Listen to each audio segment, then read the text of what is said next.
Right, so the video's on. I'm going to try not to chop my head off this time.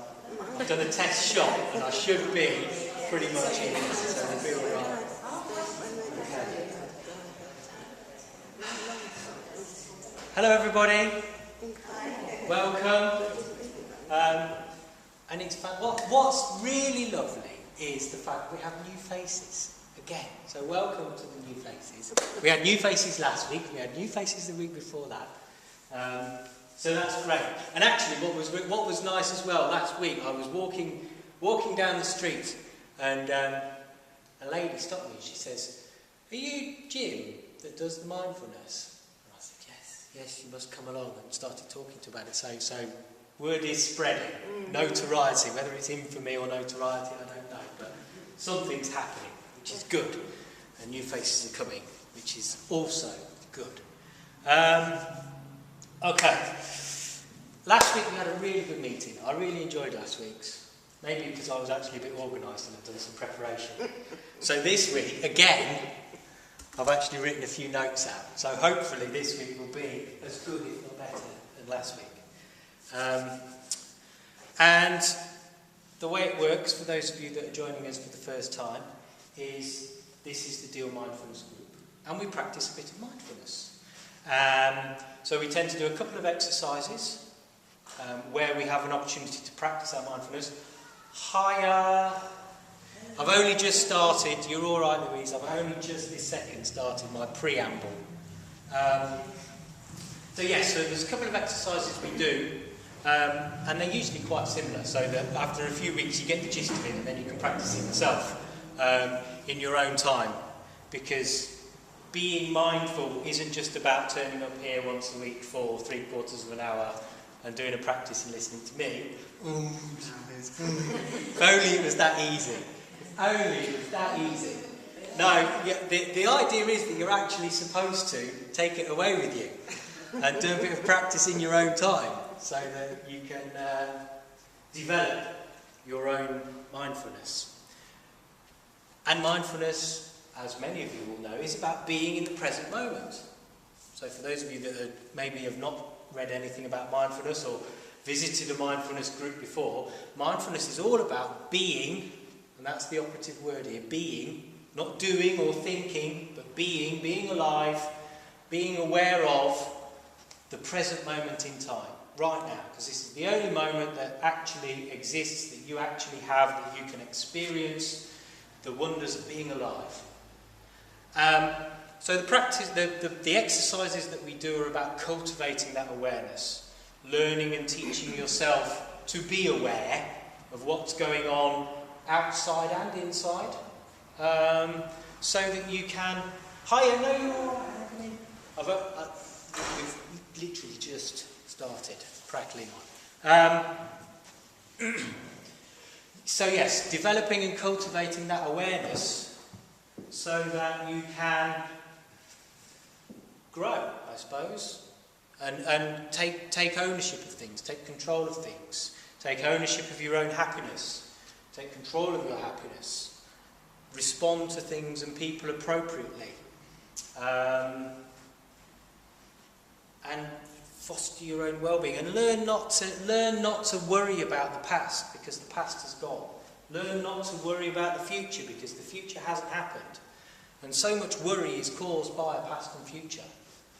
But actually, if you can be in the moment, all of that just evaporates. And all the things that people hope to achieve by being mindful, being happier, being calmer, being more patient, all of those wonderful positive things sort of happen as a side effect. You don't have to work hard at those particular things. You just put some effort into being in the moment, and all the good stuff happens as a side effect. Well, that's what I like to think, that's what I believe anyway. So a couple of exercises that we'll do, and I always do a little bit of a talk as well on a theme, and we explore that theme a little and then look at the mindful implications or how we can bring mindfulness to that theme. And my theme for this week is anger and ego. And I've talked about ego in the past, so some of that will come up, and we talked about fear a couple of weeks ago, and I suppose fear and anger have similarities and they lead into each other. So again, there's some development of a theme. We'll call it that. Okay. Slurp of water. Let's begin with an exercise. We'll start with a nice sitting exercise. And once again, we have Grace's lovely bowl with us. So periodically, through the exercises, I will bong the bowl. And if I bong the bowl, that is your cue to, again, just sense your awareness. Hopefully, your awareness will be in the present moment. But it may be that your mind has wandered, that you're drifted and you're elsewhere and you're thinking about what you're going to do when you get home, or you're thinking about what you've got to do tomorrow, or maybe your mind's just taking you off on a particular little spiral or down some little cul-de-sac somewhere, as minds do, because that's what brains do. And if that's happened, when the bowl bongs, that's your cue to go, I've got off. Bring it back to whatever it is you're supposed to be holding in your awareness. So yeah, I don't just bong the bowl for a laugh. It has a purpose, a laugh. Sorry for you Southerners. To make sure we haven't dropped off. That's it, again, to keep you awake. Okay. We'll begin with our senses. So one of the exercises that we do is engaging our senses, because it's our senses that tell us, that provide us with the information as to what's happening around us, where we are, what's happening in space and time at this moment in time right now. So you can begin by having a little look and just allowing your eyes to see.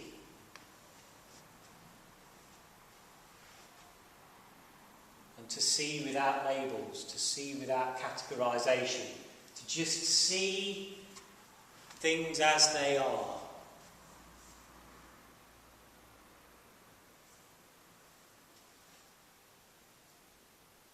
And when you've had a look round, you can close your eyes and you can bring your awareness to your body. An awareness of your body sat on a seat.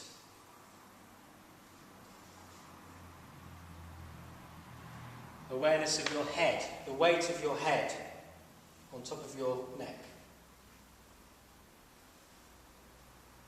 Awareness of your neck and shoulders. And at this point, bring to mind any awareness of tension that may be held there. And just allow that to relax out as you become aware of it. Be aware of the head and the shoulders relaxed. Aware of the effect of gravity on the shoulders, on the head, on the neck, on the arms.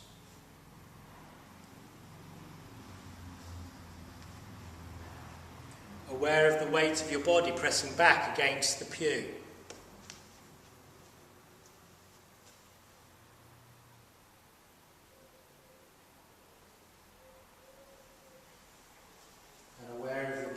Contact with the seat, and again aware of the effect of gravity pulling down.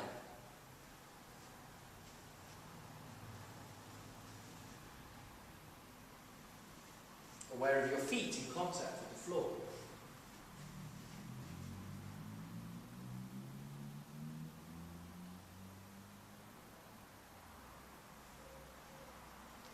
Aware of the clothes on your skin.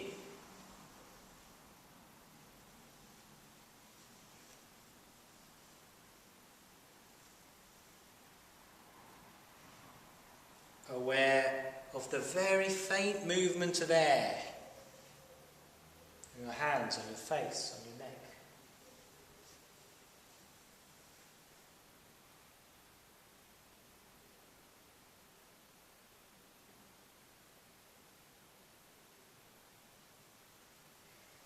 Then take a nice breath in through your nose and just be aware of smell.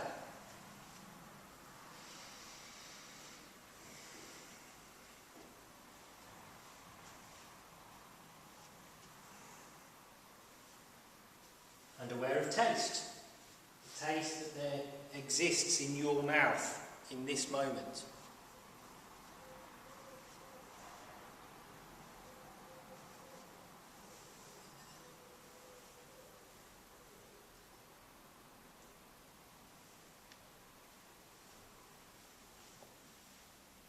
And then you can become aware of sound.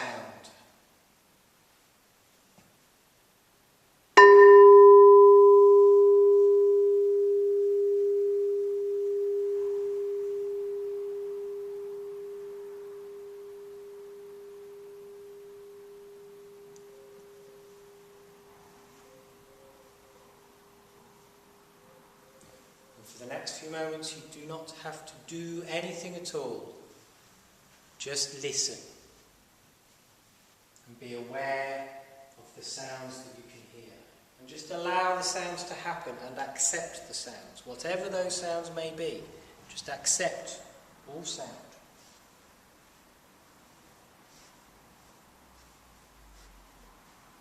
If your mind wanders, just be aware that it's wandered.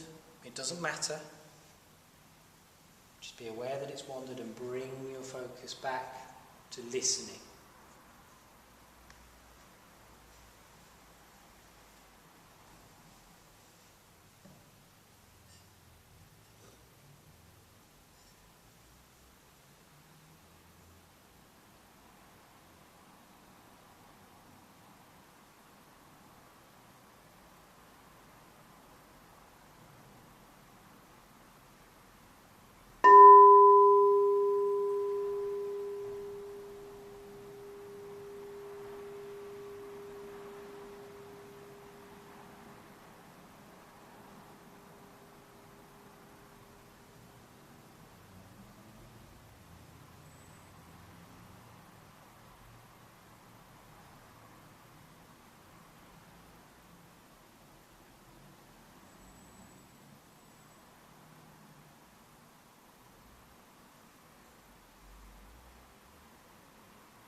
And that process of listening isn't about finding a moment of peace and quiet, to just sit quietly.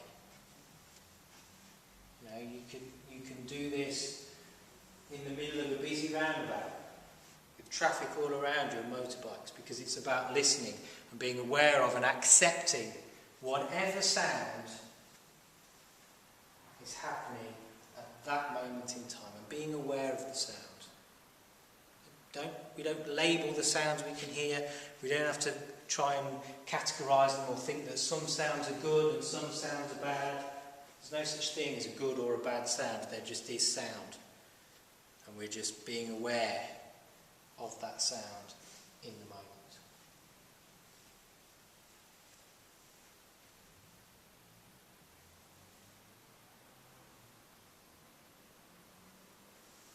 Okay, when you're ready, you can open your eyes.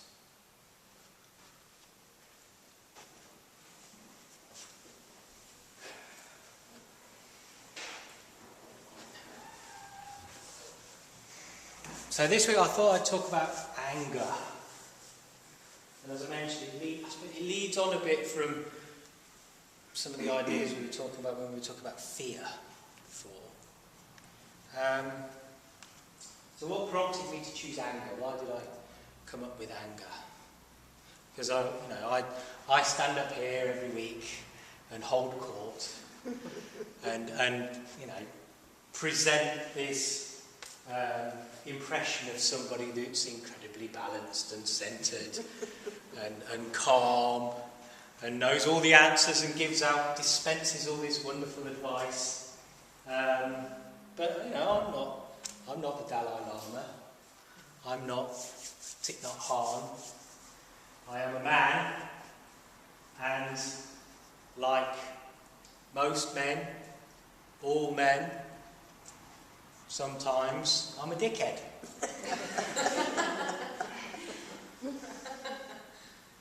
and lose my temper and get angry. It happens. As much as I might like to stand up here and present this, measured, no feathers can be ruffled type facade, I do lose my rag. I do lose my temper. I have a wife, I have 2 children, I work, I have sleepless nights, I do things, and like everybody, sometimes my patience is tested and my temper will flare. Also, in the past, I like most of the Western world, I'm a slave to medication. And, I've been prescribed medicines which I found has had an impact on my mood. I found it difficult to control fluctuations in my mood. So yes, I'm guilty of being angry. And I have, I suppose, in the last week on a couple of occasions displayed some signs of anger. So I thought it was appropriate to talk about it. So this isn't for your benefit, this is for my benefit. Now, this is me counselling and giving therapy to myself. Yeah, this whole thing, none of it's got nothing to do with you. This group, it's purely a vehicle for my own self-improvement. So that's why anger. That's why I picked anger this week. It was prominent in my mind. So where does anger come from? Why do we have anger? We spoke about fear before, and fear has a very, it's got a primal source.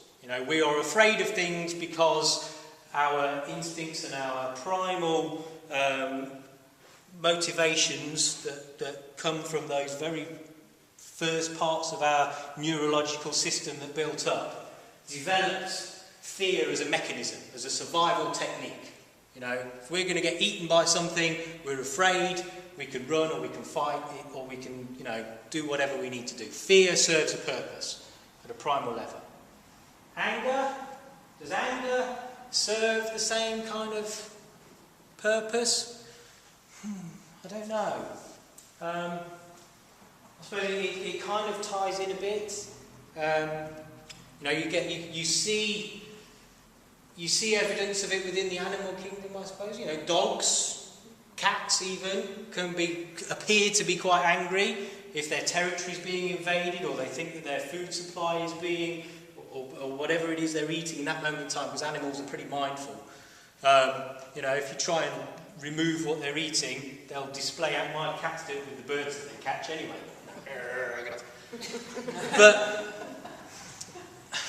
But is it anger that they're displaying, or is it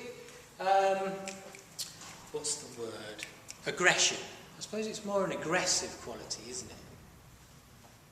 And aggression is something possibly slightly different to anger. And it can, but anger can come from fear. Often when people are afraid, they will, rather than cowering in a corner, they'll prickle and they'll get angry about it as a response, as a reaction to fear.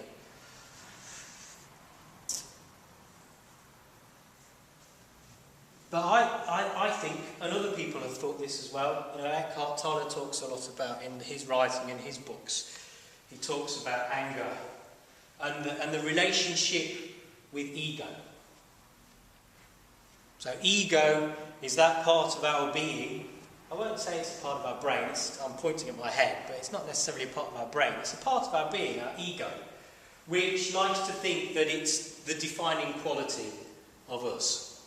Our ego likes to think that that is the centre of us. And our ego is always right, and the opinions of our ego are not to be questioned. And as I've said before, ego is also the part of our being that's very critical. So when you have those invasive thoughts about being stupid, fat, ugly and useless, that's ego again. That's the flip side of ego, doing that. But it's ego that often is the trigger for anger. And it's because we feel that our ego is being undermined. You know, ego says the opinion that you're expressing now is the right opinion. Whether it's a positive, whether it's the opinion that you're fat, stupid, ugly, and lazy, or whatever, or the opinion that at this moment in time I am right, it's ego that says that's the opinion that counts and that's what matters. And then when somebody comes along and challenges that position that you're occupying, that's when people get angry.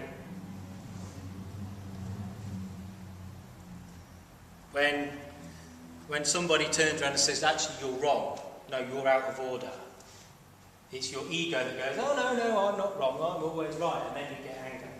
So they tend to go hand in hand. And I think for me, what I've been aware of and noticed is that ego is incredibly quick to kick in. Incredibly fast. As mindful as you can try to be, as much of the time as you can, ego is looking for any opportunity to cut through and get in there and reassert itself. Say, no, forget about all this present moment nonsense, being all, airy-fairy in the moment. Sack that off. It's about ego. It's about me telling you what's right. I'm the governor. It's very quick to surface when it can. You know, Eckhart Tolle talks about pain bodies as being kind of the ego. And it's always looking for an opportunity to surface. It's always looking for that moment to exert itself and prove to itself that it's right, because it thinks that who you are is in some way being undermined or ground down or impacted by the situations around you, whether they are the situations of other people, what they're saying, the opinions they're expressing, the standpoints, the viewpoints that they're taking, which may seem to be contradictory to your own. It's that which ego is always looking to jump in on. And it's that challenge, it's the fact that you are only you if you are right. If you're not right, then something about your integrity as a person is somehow being undermined. It's as if your very being is being brought into question by people taking an opposite viewpoint. And that's what prompts anger. You know, when the kids aren't listening to you, because you've told them to put their shoes on 10 times and they haven't done it. It's because you're right, and whatever they're doing is wrong. You're watching Tracy Beaker, that is wrong. Put your shoes on.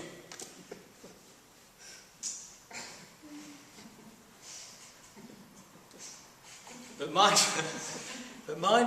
where does mindfulness come in?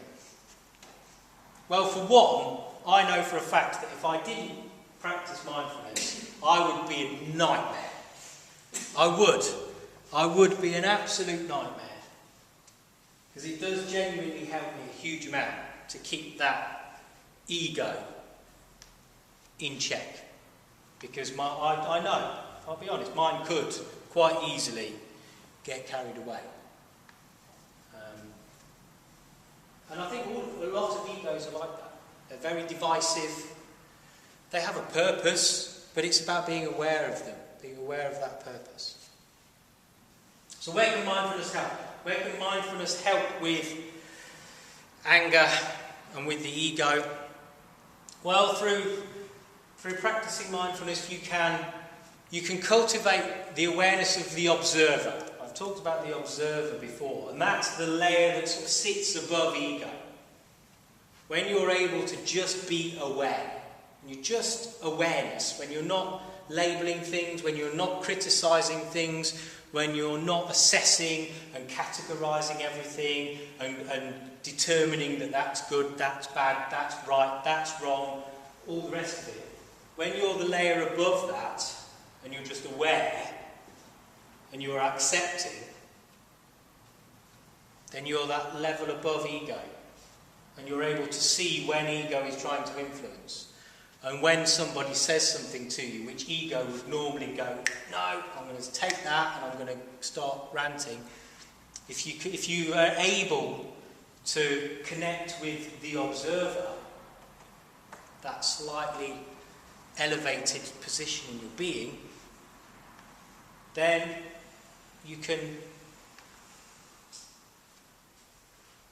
evaporate the potency of ego.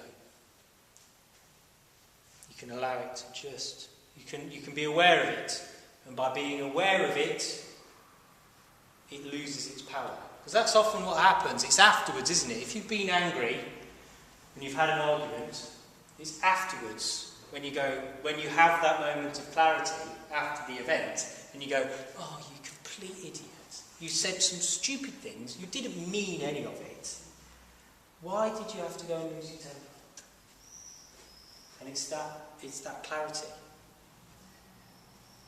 Because ego's so quick to get in there. And so if you can develop that, be able to tune into the observer and step back into that observer role, then more quickly you can allow the ego and the anger to lose its power, lose its potency. Just fade a little.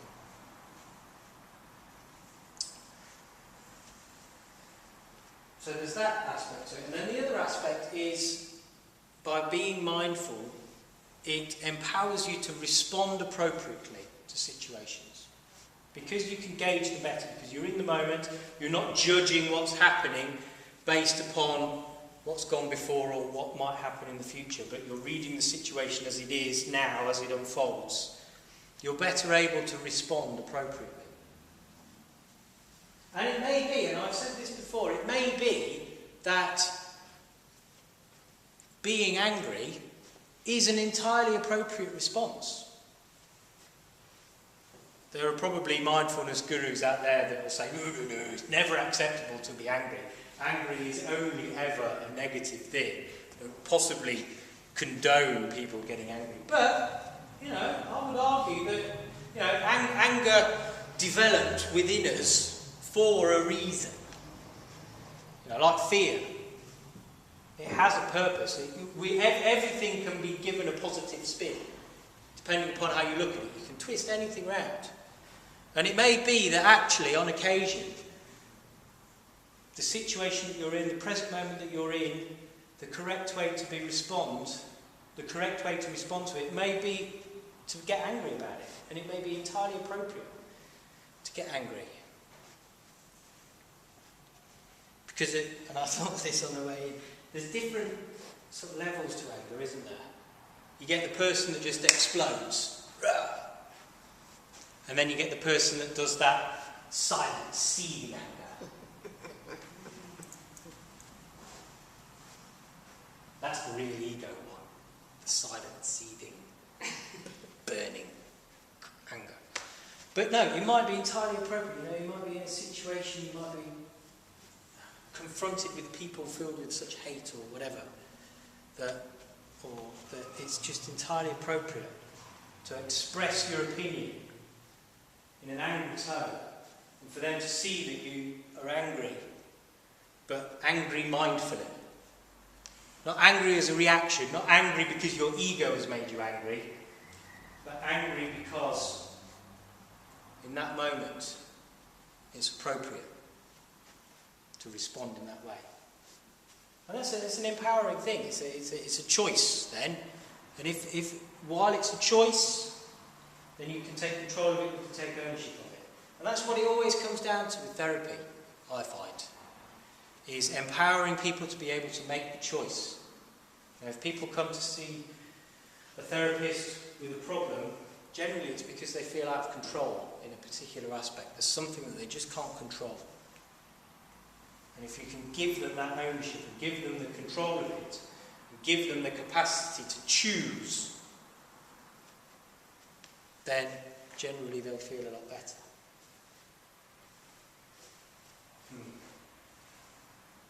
Now, I don't know if I've talked myself round to a conclusion there or not. But we'll do an exercise and maybe we can explore a little bit of anger in the exercise. So we did the sitting exercise to begin with.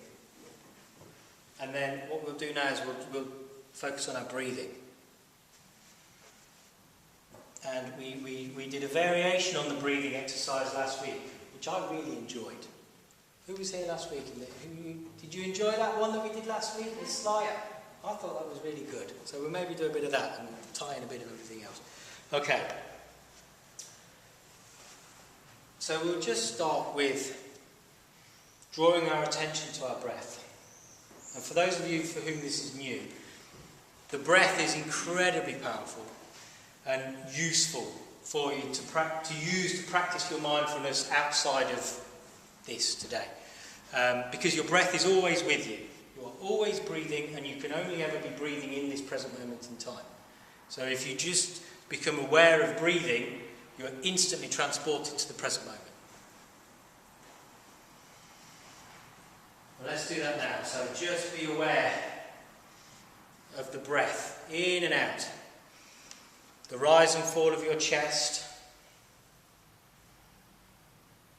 as your lungs inflate and deflate.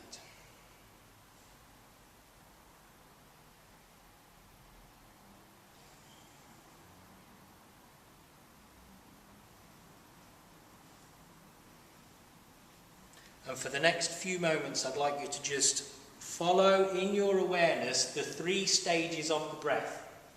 So be aware of breathing in and feeling the movement of air into your body.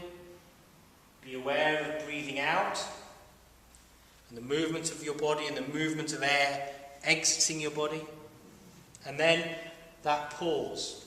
Aware of the pause between breaths.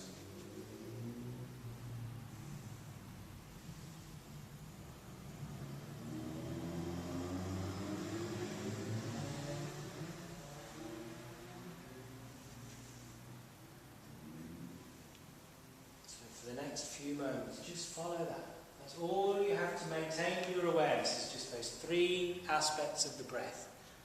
In, out, and pause.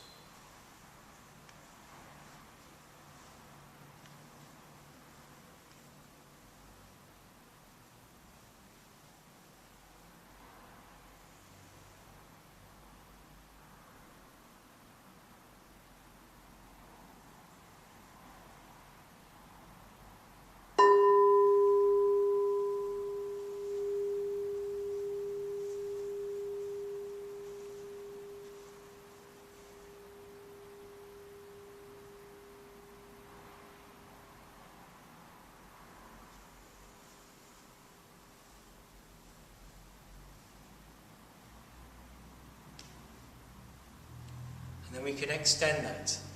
And as we breathe in, we become aware of feeling alive. So we are aware of the air entering our body, and we are aware that there is life within our body. And that we are alive.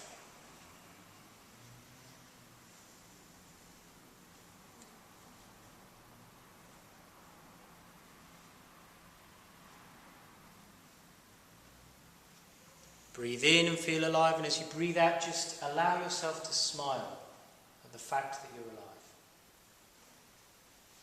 So breathe in, be aware of the air going in, and aware of feeling alive. Breathe out and smile at the fact that you're aware that you're alive.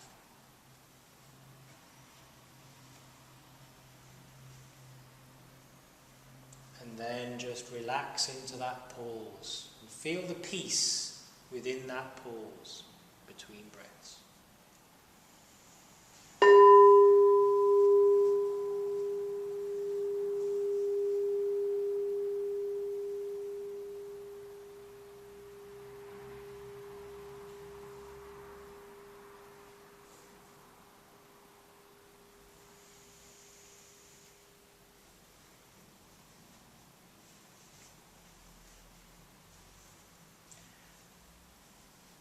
And then we can connect things together a little more. So as you breathe in and feel alive, be aware of the life within your chest. So in the centre of your being, feel the aliveness within your body.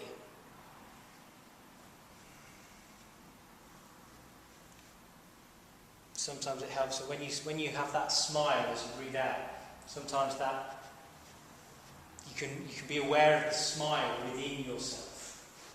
So it almost has a place somewhere within your being, and connect with that.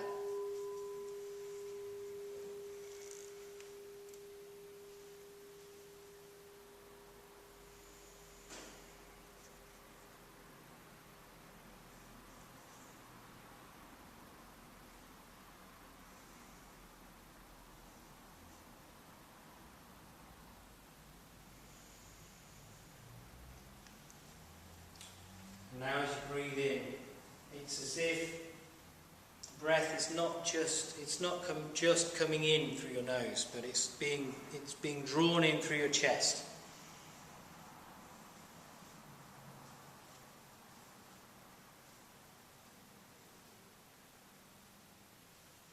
In fact, sometimes helps to start by connecting it with your hands, so with your fingertips. As you breathe in, you can be aware that it's as if the air is being drawn up through your fingertips. And the air is travelling up through your fingers, up through your arms, and then into the centre of your being. And then back out as you breathe out.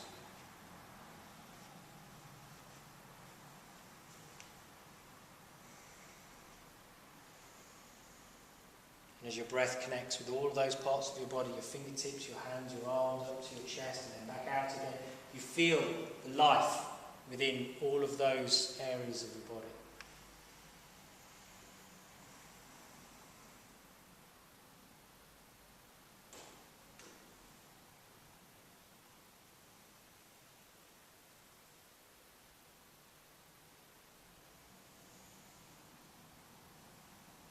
And you can connect your breath with your feet, your toes. And as you breathe in, it's as if the air is being drawn up through your toes, up through the soles of your feet, up your legs, up to the centre of your being, and then back out and down. And you feel the life within your legs, your feet, your toes. They're part of your being, part of your being alive at this moment in time.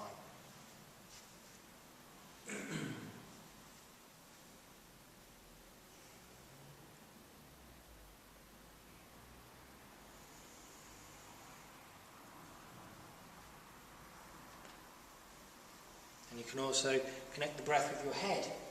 So as you breathe in, it's as if your whole head is breathing. The breath is coming in through your skull and down into the centre of your body, and then back out.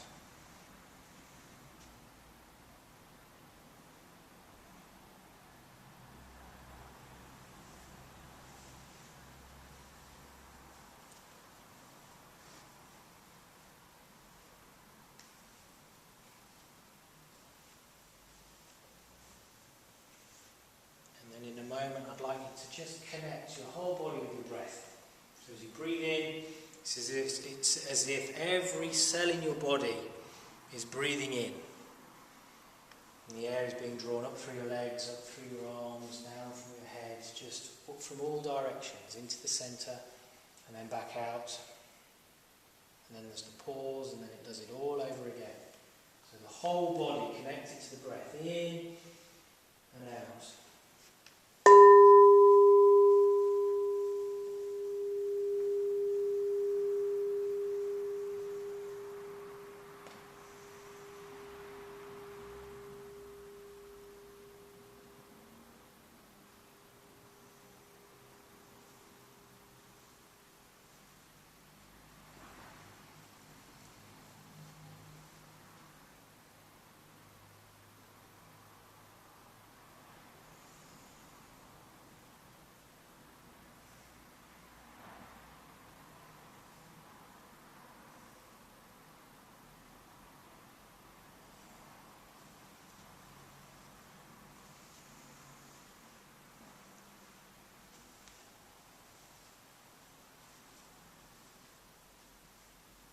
you're just being alive.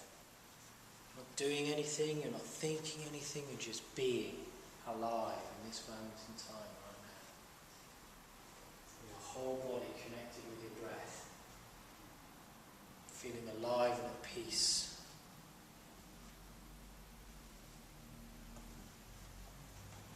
And that awareness of your breath is the most important thing and the only thing that matters.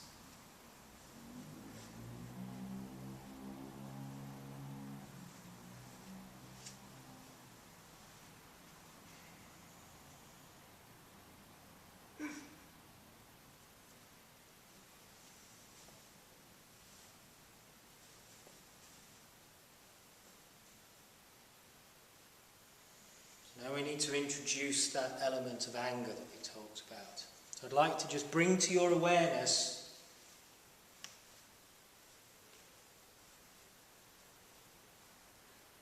a feeling of anger. Maybe it's prompted by the last time you were angry or something that makes you angry. Just bring it to your awareness. Even as the observer, so you're slightly separated from it. Almost as if you're watching it on a television, seeing it projected on a screen, so you're distanced from it.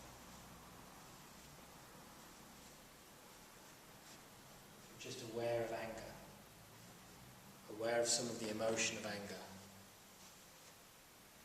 aware of some of the triggers of anger caused by ego. And just watch that for a moment.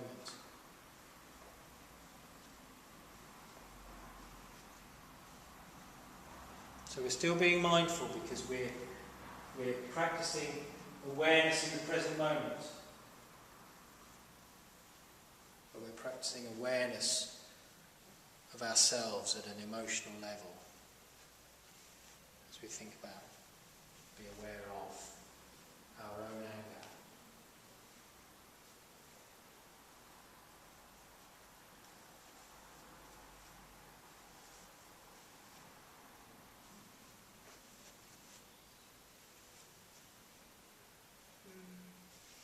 And as you develop that connection and that awareness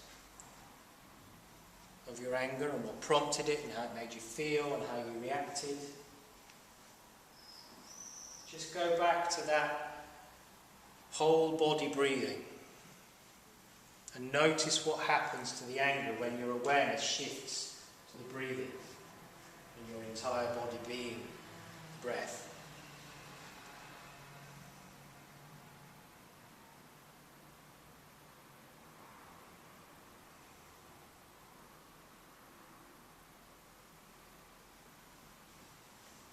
Maybe like me, you can feel that anger just dissipate down the arms and out through the fingers, down through the legs and out through the soles of your feet into the earth.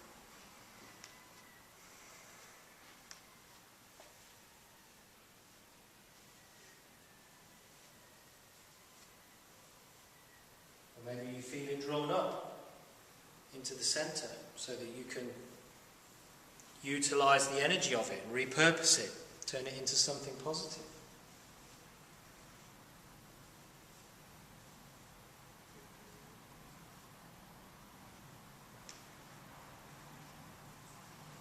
But be aware of the fact that whichever response, whether it's outward or inward, it loses its potency. It loses its negative power.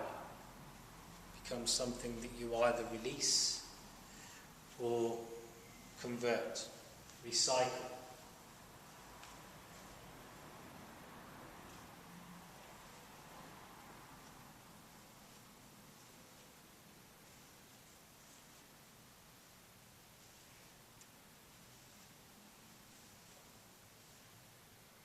And recycling is a form of letting go.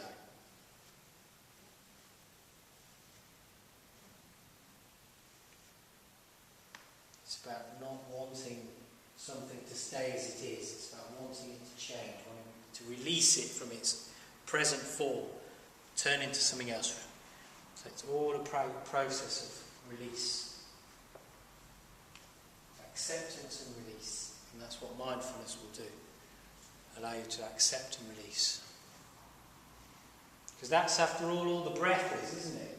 It's an intake, an acceptance, and then an out-breath, a release. And then a pause when there's that moment of awareness.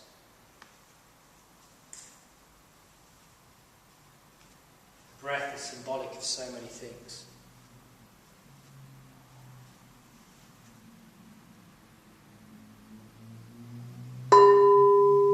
Just stay with the breath for the next few moments. Just allow yourself to be and feel peace.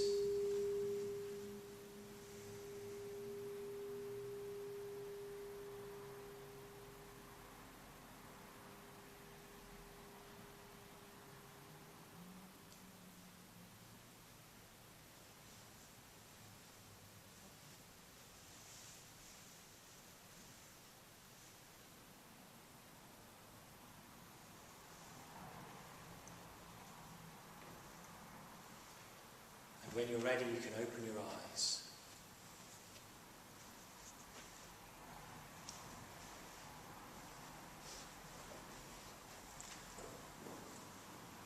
And I say thank you everybody for coming.